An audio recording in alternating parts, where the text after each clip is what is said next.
Hi everybody, it's Ashley here. Welcome back to my channel and welcome to today's video. So this is kind of a more serious video. I just want to get some stuff out and basically just say where I'm at with my YouTube channel and kind of just like what my plans are going forward. So as of yesterday, it was actually my first month on YouTube. Honestly, I didn't even get that many videos out considering how much I was filming and uploading, and it's because I took some time off. So I've actually been taking quite a bit of time off just because I do always struggle around this time of the year. It's not my favorite time of the year, I will say that. I do have a lot of bad experiences with it, and I am going to go into that just because I feel like it's easier for everyone to understand where I'm at if I'm real and say where I'm at. So to start, if you've been watching my videos, then you will know that I was uploading several times a week and sometimes even daily. I was being pretty consistent with it. There was a couple times where I went like several days without uploading, and well, one excuse was I was away with family on like a little holiday, and I decided that I was going to treat it like a holiday and I wasn't going to film or edit, and I took the time for myself and I don't regret that. I know that in the beginning it's like pretty crucial to be uploading as often as you can. I'm going to handle things the way I feel is right, and I felt it was right. So I'm posting this video on Thursday even though it is Monday right now. I just felt like I needed to get this out like right away. But I am setting myself a set schedule from now on. And at first I wasn't going to do it. I was just going to keep uploading as frequently as I could. But I am going to set myself a proper schedule because I was getting severely stressed out from this. Like, I am a full-time employee and then I do this on the side. And yes, it's summer, so I don't want to spend my whole entire life indoors editing. So before I get into my new uploading schedule, I do just want to explain where all this is coming from.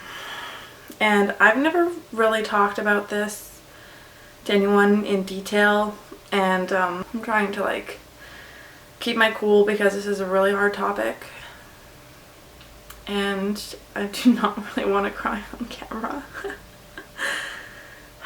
I think one of the reasons it's so hard is because I don't talk about it, and especially now because it's been so long since everything's gone down that it's like, why is this such a big deal to you? So one thing you should know about me is I am the kind of person who gets attached to others really easily, and I kind of like to think of it as my best and my worst quality. It can lead to a lot of really bad decisions and really bad outcomes. So unfortunately, I got attached to an animal. I know that sounds kind of pathetic. When I love someone, I love them with like everything I have, and I care about animals more than people sometimes, and so I fell in love with an animal that I used to own. His name was Mowgli, and he was my graduation gift from high school. So Mowgli was a high percentage F4 Savannah, which is a type of hybrid cat. Mowgli was 12 weeks old when I found the ad for him. So after we decided to get Mowgli, about 2 weeks later we were driving down to Vancouver to get him. And this is a long story, so I'm going to just cut short and say that after Mowgli's 3rd birthday, I had no choice but to put him down. Mowgli wasn't doing very well with his breathing, so I took him to the vet to get him looked at. And I had gotten him looked at a couple times in the past just because he was having like little breathing, I don't know what you'd call it. He would really struggle to breathe sometimes. He'd have like these little moments where it's like it looked like he was trying to cough, if cats could cough. Like, we got him looked at and in the past, and all the vets were like, no, this isn't asthma, I don't know what it is. They all said he could probably be allergic to dust. So we were like, okay, obviously he's fine. So after his 3rd birthday, his breathing got a lot worse and it was really labored, and so I took him to the vet, explained that he'd been looked at several times. So this vet decided to try treating him for asthma. So Mowgli didn't really respond to the treatment, so I ended up having to take him back as he got really sick. And so they said, I think we should just give him x-rays and see if we can find anything.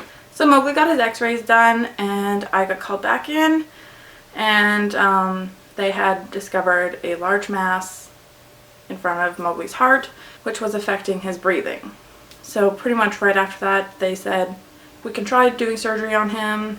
It was going to cost a lot of money I did not have, and it wasn't even guaranteed, it was just a chance.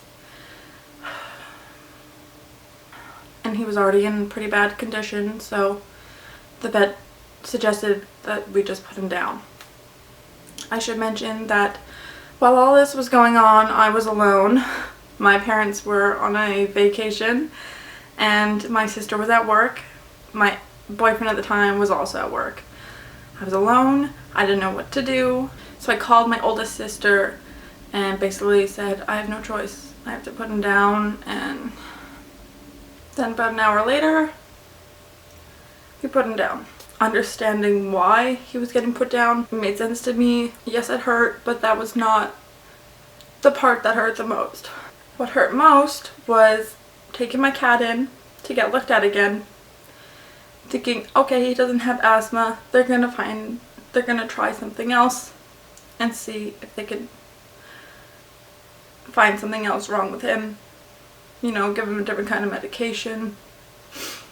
Did not think it was gonna be what they ended up assuming was lymphoma. I went in that day with my cat and I did not expect to leave without him. Nor did I expect to be there to watch him die. God, this is so messed up, I'm sorry.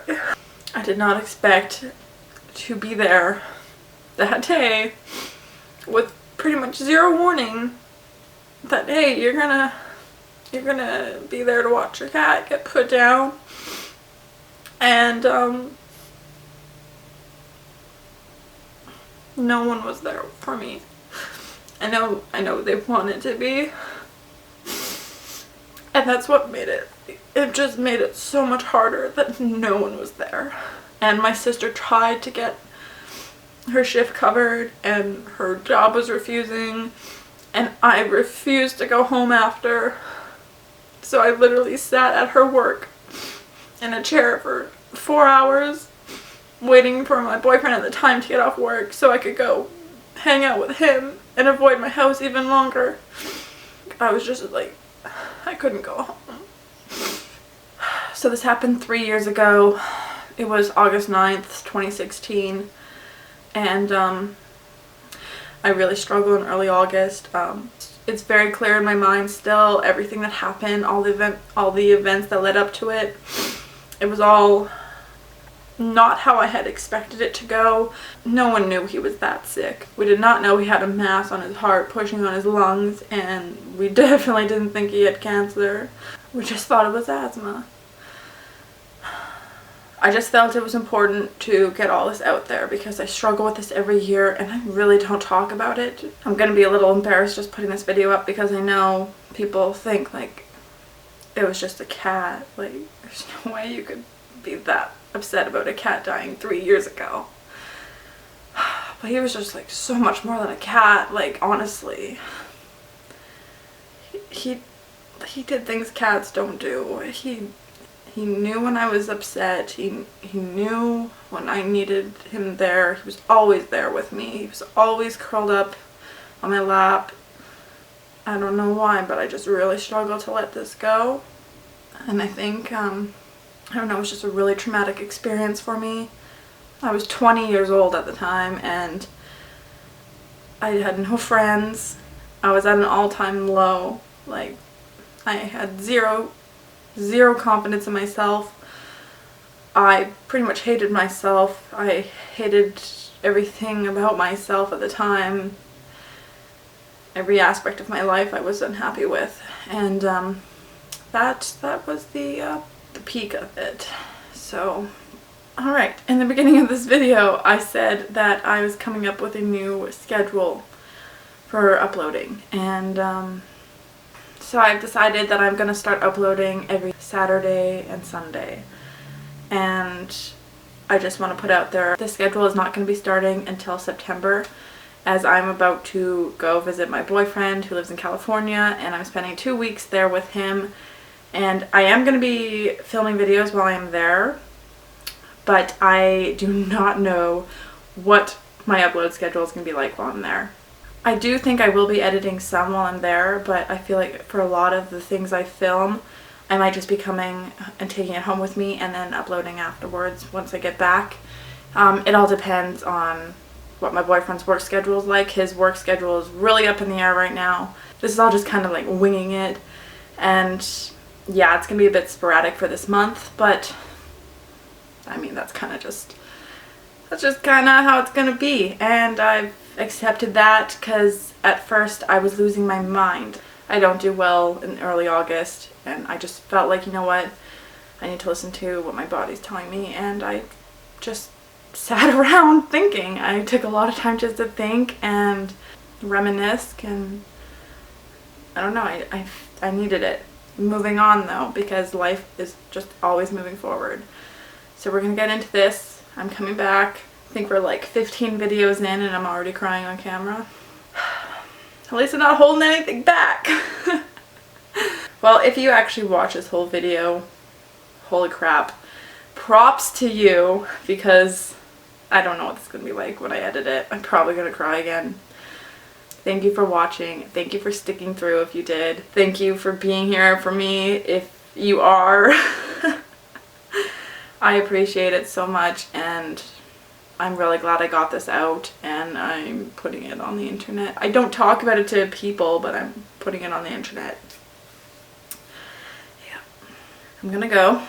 This is a weird outro, but I'm ending this video now. So if you like the video, give it a big thumbs up. For me, it's kind of a weird video to like, but leave anything in the comments if you want. And yeah, I'll see you guys in the next video.